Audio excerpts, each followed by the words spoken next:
जय माँ। काफ़ी कुछ तो बात हो गई है और अच्छा होगा अगर कोई एक प्रश्न होता तो वो हम लोग ले लेते, लेकिन दो तीन चीज़ें बस,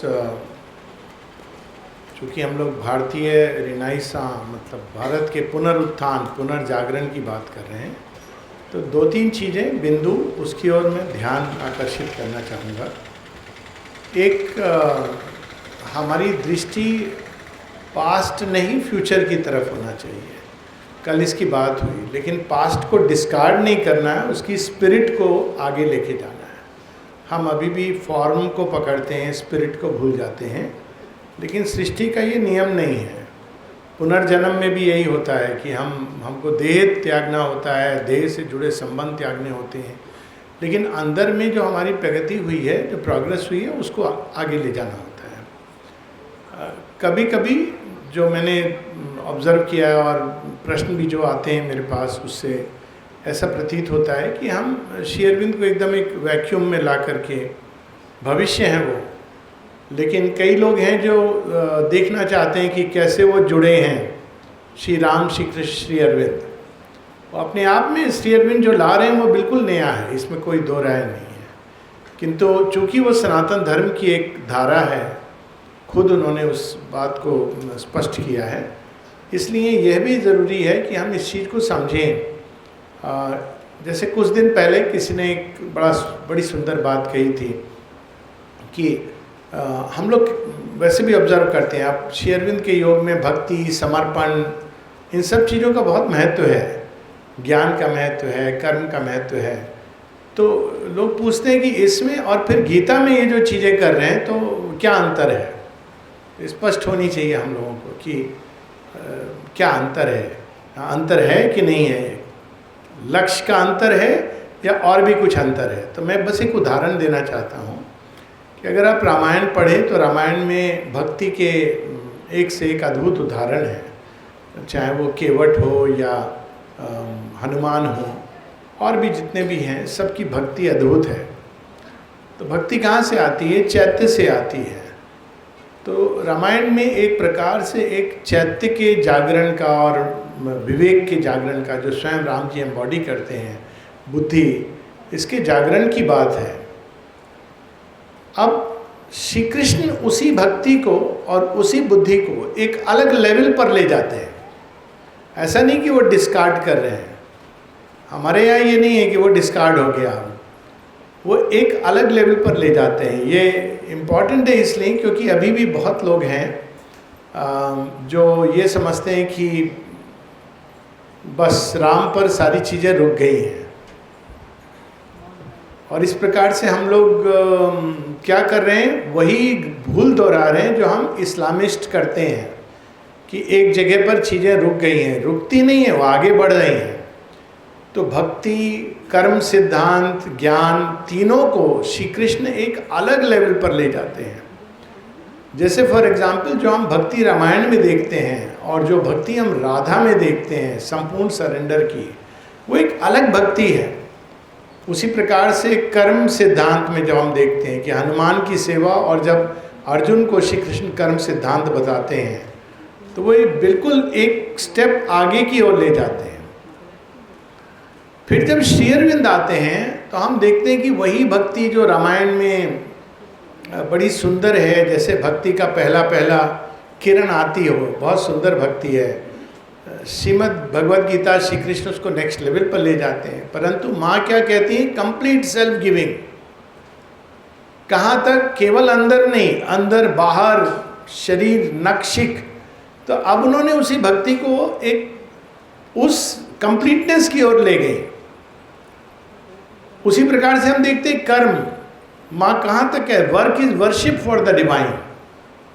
यहाँ तक कि देह का कर्म, एक्सरसाइज, सब चीज़ें जो गीता में हिंटेड हैं, श्री कृष्ण, श्री अरविंद उसको बिल्कुल नेक्स्ट लेवल पे ले जाते हैं। ज्ञान, तो आत्मज्ञान उतना काफ़ी नहीं है, वो इम्पॉर्टेंट है, लेकिन आत्मज्ञान के आगे समग्र ज्ञान, समग्रम माम, भगवान के एक एक एस्पेक्ट में, विज्ञान में, कला में, हर चीज़ में भगवान का ज्ञान है, और उसको हमको प्रकट करना, समझना, उससे अंतस्फूर्त होना, इंस्पायर्ड होना और उसको जीवन में प्रकट करना, तो वही उस धारा को आगे ले जाते हैं और आगे ले जाके अब यहाँ पे उनकी जो नई चीज़ आती है, कोई नई चीज़ जोड़ देते हैं। तो इन तीनों को मैं इस तरह से देखता हूँ, क्योंकि लोग अक्सर पूछते हैं कि श्री राम, अगर आपको चैत्य की भक्ति जागृत करनी है तो श्री राम रामायण अद्भुत है, और स्पिरिचुअल चेतना में जागृत होना है तो श्री कृष्ण और गीता और अतिमानस ये श्री अरविंद लाते हैं। तो इसमें एक कंटिन्यूटी जब दिखती है तो बहुत लोग इस चीज़ को ज़्यादा समझ पाते हैं। कुछ लोग हैं जो तैयार हैं डायरेक्टली। तो ये भारत के पुनर्जागरण में अभी तक पूरी तरह श्री अरविंद को जोड़ा नहीं गया है। मेन स्ट्रीम की बात मैं कर रहा हूँ, हम लोगों की नहीं। हम लोग तो यहाँ पर सब ऑब्वियसली कहीं ना कहीं जुड़ गए हैं श्री अरविंद से, लेकिन मेन स्ट्रीम में नहीं जोड़ा गया है। और मैं तो चूँकि सब लोग सामने, इसका एक प्रमाण, सबसे बड़ा प्रमाण स्वयं अयोध्या में है। साधनालय की बात कर रहा हूँ।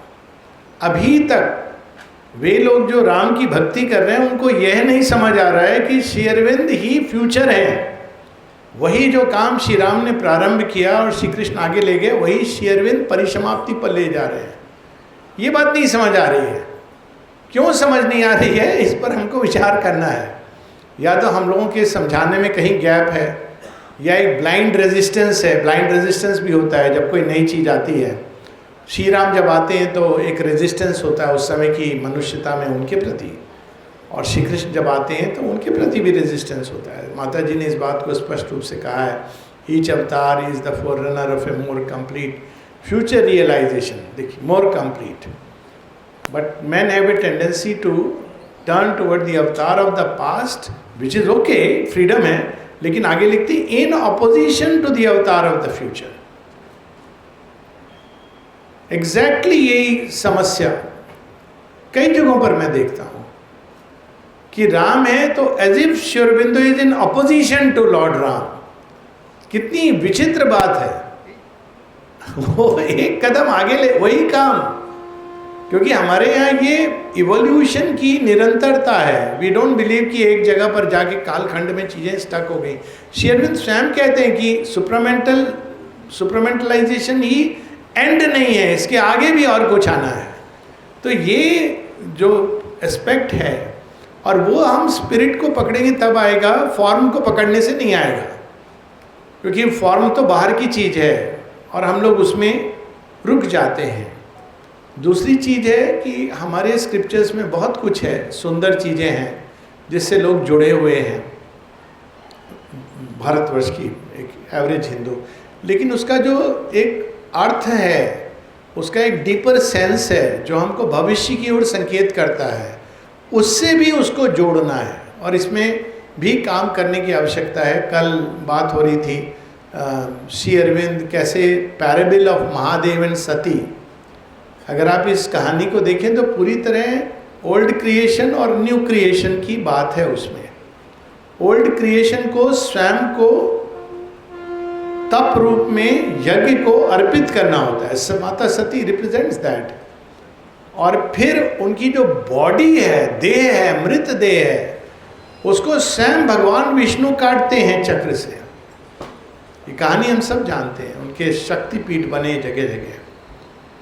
तो वो देह को ऐसा काम करने की क्यों ज़रूरत है, क्योंकि शिव वहीं पर रुक जाते हैं, विलाप करके घूम रहे हैं, लेकिन उनकी जो स्पिरिट है वो फिर माता पार्वती के रूप में प्रकट होती है, तप करके, योग करके, यज्ञ के द्वारा। तो ये बहुत सारी कहानियाँ हैं। श्री कृष्ण की कहानी जिसमें हम लोगों ने पढ़ा कि वो लेकर के जा रहे हैं ओखले को, और श्री अरविंद ने उसका एक बिल्कुल नूतन, माता जी से किसी ने पूछा था कि श्री कृष्ण की कहानी क्यों, क्या रिप्रेजेंट करती है, तो माता जी कहती हैं कि do you know why he is always shown as a child. तो ये हमारे चैत्य की कहानी है which is constantly moving forward. वो एक कंस के जेल में पैदा होते हैं। कंस कौन बनता है? हमारे ही अहंकार कंस है, और ये टेंडेंसी आ रही है अब इसको ऐसे नए ढंग से समझने की। लेकिन हम लोग जो श्री अरविंद से जुड़े, हमको उस प्रकाश में इन चीज़ों को लाना चाहिए। और फिर उसके सामने कैसी कैसी कठिनाई आती हैं, वो उससे बाहर निकलता है। नौ दुर्गा की जो कहानी है, सबके सब बहुत गूढ़ गहन अर्थ है। तो उसके अंदर छिपे इस सत्य को बाहर लाने की चेष्टा करनी है। बहुत सारी कहानियों में, टॉक्स में मैंने ये प्रयास किया है और अवेलेबल ये सारी कहानियाँ शिव जी की, कृष्ण जी की, श्री राम की, पूरी इवोल्यूशन की कहानी है। जब हम मंकी मैन से थिंकिंग मैन की ओर जा रहे हैं तो वही बात कर, इवोल्यूशन की कहानी है। माँ सीता का धरती के गर्भ में चला जाना, भूमिजा है, union of material nature with the divine soul, वही कहानी है। लेकिन वो कहानी अधूरी है। राम की जो अधूरी कहानी है उसको श्री अरविंद पूर्ण कर रहे हैं। वही कहानी ना, मटेरियल नेचर है, भूमिजा है, और वो श्री राम अवतार डिवाइन सोल है। और दोनों का मिलन संभव नहीं हो पाता है। क्यों संभव नहीं होता? मनुष्य तैयार नहीं है, राक्षस है जो रेजिस्ट कर रहा है, अर्थ नेचर वो भी पूरी तरह, तो अंत में वापस बुला लेती है। और श्री अरविंद क्या कहते हैं? मटेरियल नेचर और डिवाइन का कंप्लीट यूनियन। वही चीज़ शिवलिंग के अंदर है। माँ ने इसके और भी संकेत किया है। तो इस पर भी एक काम करने की ज़रूरत है। बहुत कुछ है जो ऑलरेडी है श्री अरविंद सीमा के लिटरेचर में। वृंदावन के बारे में वो बताते हैं। तो अगर आप वर्णन सुनेंगे वृंदावन का तो ऐसा लगेगा कि news creation, house of the spirit, इसकी बात हो रही है।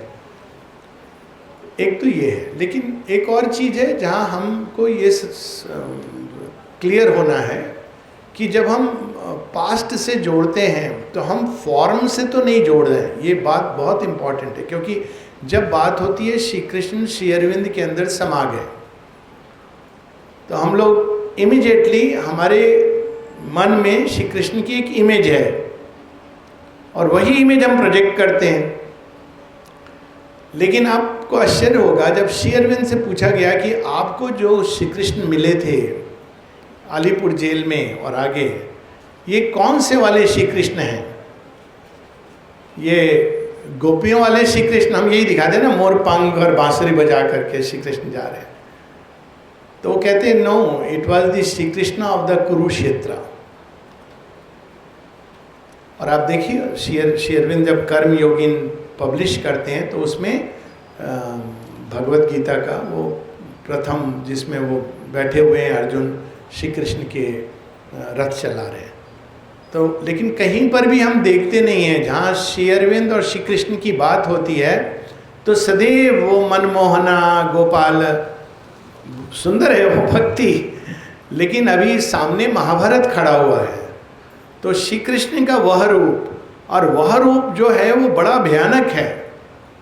उसको देखना मनुष्य के लिए बहुत कठिन होता है, क्योंकि वो तो सब कुछ बाहर का रूप डिस्ट्रॉय कर रहा है।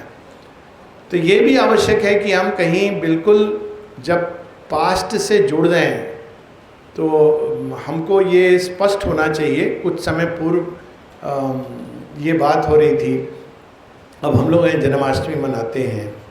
अब श्री अरविंद आश्रम में अगर आप जन्माष्टमी मना रहे हैं तो कल को कोई आपको अगर क्राइस्ट का जन्मोत्सव या मोहम्मद जी का जन्मोत्सव मनाएगा तो आप कैसे मना करेंगे उसको? तो हमको उसका इनर स्वरूप लेना है। श्री कृष्ण के जन्म का क्या अर्थ है? पर हम लोग केवल बाहर की चीज़ पकड़ रहे हैं। ये बार बार माता जी ने क्या किया, सबको नया रूप दिया। कई बार लोग पूछते हैं कि दुर्गा पूजा पर माँ का दर्शन 4 दिन है ना, जिसमें माँ की कुर्सी बाहर लाते हैं, जिस पे माँ दर्शन देती थी। काली पूजा, दुर्गा पूजा, सरस्वती पूजा, लक्ष्मी पूजा, 4 दिन। तो अब कई बार डिवोटीज़ के अंदर भी ये टेंडेंसी होती है कि उस दिन वो कोई दुर्गा का कोई स्वरूप, कोई अष्टभुजा देवी, 10 भुजा देवी। पर माँ क्या हमें बता रही हैं? माँ बता रही है सारे जो रूप हैं भिन्न भिन्न, वो सब एक डिवाइन मदर में समाहित हैं। और माँ ने ये कहा भी है, when you worship Durga it comes to मी।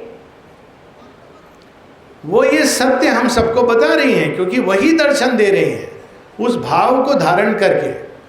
पर हमारी एक टेंडेंसी है पास्ट भाव में जाने की और पास्ट फॉर्म्स में जाने की। ये we all have to be careful, क्योंकि ये बहुत बड़ा काम है, बहुत जिम्मेदारी का काम है। और लास्ट में जो सबसे इम्पॉर्टेंट है, जिसके बिना ये सब अधूरा रहता है, हमारे अपने चरित्र में ये चीज़ें झलकनी चाहिए। हम अगर बोलते हैं कि माँ श्री अरविंद के डिवोटी हैं और हमारा काम, ये नहीं, यहाँ की बात नहीं, हम सब प्रयास करते हैं, लेकिन इन जनरल मैं बता रहा हूँ, ये मास मूवमेंट नहीं है। मास मूवमेंट की समस्या क्या होती है, वो एक रिलीजन बन जाता है। और श्री अरविंद बार बार बताते हैं कि I have not come here to form a new religion और ए न्यू टीचिंग। रिलीजन बनने से क्या होता है, बहुत सारे लोग जुड़ जाएंगे, हजारों लाखों, लेकिन जो रियली उसको फॉलो करने वाला व्यक्ति है वो नहीं होगा। श्री अरविंद ये नहीं चाहते हैं, वो इसको स्पष्ट करते हैं, I don't want to give my sanction to the old fiasco, to put the old wine in a new bottle, ये नहीं करने आए हैं। और इसीलिए ये उस तरह का मास मूवमेंट नहीं है, क्योंकि इसमें एक सीरियस काम है। और वो काम अगर बहुत सारे जुड़ गए लेकिन कोई तैयार नहीं करने को, तो ये रिलीजन्स में यही होता है। आप किसी भी रिलीजन, इंक्लूडिंग हिंदू रिलीजन, हम लोग पूजा पाठ करते हैं, सब करते हैं, लेकिन घर में हम श्री कृष्ण के मंदिर जाते हैं, घर में कंस के जैसा व्यवहार करते हैं। रावण को जलाते हैं, लेकिन अपनी वाइफ के साथ हम वो व्यवहार करते हैं जो रावण मंदोदरी के साथ करता था। That will not do. ये हिपोक्रेसी और इनसिंसेरिटी का युग नहीं है। इसलिए बहुत ज़रूरी है कि हम सब जब बाहर निकलें तो हमारे कर्म, हमारी चरित्र, हमारी वाणी, एक छोटी सी प्रैक्टिस जिसके साथ आई विल स्टॉप हियर। हम कहते हैं कि एक नया सतयुग आ रहा है, एज ऑफ ट्रूथ। हम सब बहुत प्रसन्न हैं और बहुत लोग इसकी बात कर रहे हैं आजकल, सतयुग कब आएगा, सतयुग कब आएगा। तो एक बार मेरे से किसी ने पूछा कि सतयुग कब आएगा सतयुग। तो एक तो है कि हम लोगों का तो सतयुग प्रारंभ हो गया है 29 फरवरी 1956 से। तो मैंने कहा हाँ, लेकिन एक कंडीशन है। कंडीशन क्या है? सतयुग आएगा तो पहली रिक्वायरमेंट क्या है कि मनुष्य सच बोलना शुरू करे। अब देखिए ये कंडीशन कितनी कठिन है। अगर हम अपने हृदय पर हाथ रख के देखें, कितनी बातों में हम छोटी छोटी बात में झूठ बोलते हैं। मतलब झूठ बोलने का कोई लॉजिक नहीं है, पर फिर भी ऐसी ऐसी जगह जहाँ कोई ज़रूरत नहीं है ज़रूरत कभी नहीं होती झूठ की, लेकिन झूठ becomes a way of life इस हद तक कि आप भरोसा नहीं कर सकते हो कि आप कहीं जाना है, आपको रास्ता, और किसी से आप पूछ रहे हो कि मुझे कहाँ जाना है, तो आपको ये नहीं कहेगा मुझे नहीं मालूम है, वो आपको कुछ बता देगा, क्योंकि उसका गौरव इसमें है। मैं नहीं जानता, ये नहीं बताएगा, इधर से चले जाओ उधर होगा, ज़्यादा दूर नहीं है, 5 मिनट का रास्ता है, आधा घंटा का रास्ता है, उसको खुद नहीं मालूम है। क्या ज़रूरत है, आप बोल दीजिए कि मुझे नहीं मालूम है, I don't know the way, इसमें क्या है। तो सतयुग की हम बात करते हैं और यही बात हो रही है, लेकिन झूठ कदम कदम पर झूठ बोलते हैं। तो ये दिखाता है कि अभी कितनी दूरी है वो चीज़ जो श्री अरविंद यहाँ लाए हैं प्रसाद के रूप में, और वह जो मैनिफेस्ट करने के लिए हम सबको उन्होंने पिकअप किया है। तो कितना काम ज़रूरी है। ये योग सिंसेरिटी का योग है, एक नया रिलीजियस मास मूवमेंट नहीं है, और ये हो नहीं सकता क्योंकि इवोल्यूशन सदैव पहले कुछ लोगों में होता है। श्री अरविंद ने केवल 100 लोगों की बात की है, और इसको किताबें भी हैं इस पर। 100th मंकी, 100 मनुष्यों के अंदर सच्चाई से अगर ये चीज़ आ जाए तो बाकी विल फॉलो, वो चेंज होगा, कैस्केड करेगा। उनको बताने की जरूरत नहीं है श्री अरविंद हैं, वो लाए हैं, ये लाए हैं। अगर आप जिएंगे तो अपने आप उसका प्रभाव होता है। तो ये योग बहुत ज़्यादा मेंटलाइज करके, बोल के, ऐसे करके, किताबें छाप के नहीं होता है। ये योग होता है अपने ही अंदर सच्चाई में उसको जीने से। और हर व्यक्ति जो वो इसको जीता है अपने आप, वो इस संसार में बहुत बड़ा काम कर रहा है माँ श्री अरविंद का। माँ ने एक जगह लिखा है, विन योर लिटिल विक्ट्रीज, माँ कहती है तुम अगर छोटी सी भी विजय अपने ऊपर प्राप्त करते हो, छोटी सी भी चीज़ में, तो उसका परिणाम पूरे संसार में होता है। तो यहाँ बहुत कुछ बड़ा करने की ज़रूरत नहीं है।